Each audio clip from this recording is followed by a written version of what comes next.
গ্রামের পরিবেশটা আজকে একদম নিরিবিলি হয়ে গেছে। দেখি পাশের বাড়ির ওই লোকটা অসুস্থ আছে, তার সাথে যে একটু সাক্ষাৎ করি, দেখি তার কি অবস্থা, একটু খোঁজ খবর নেই।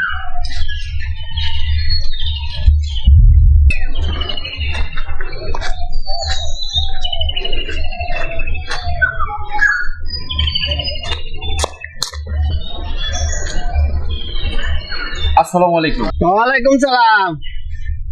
কেমন আছেন? আলহামদুলিল্লাহ ভালো আছি, আপনি ভালো আছেন? হ্যাঁ ভালো, হ্যাঁ ভালো আমি, তবে আপনার স্বভাব চরিত্র তো ভালো দেখতেছি না। আরে এসব কি বলতেছেন? হ্যাঁ আপনি একটা দুর্নীতিবাজ, আমি একটা খুনি, আপনি একটা চাঁদাবাজ, হ্যাঁ হ্যাঁ আপনি একটা ধর্মবিরোধী। আরে আপনি এসব কথা আমাকে বলতেছেন কেন?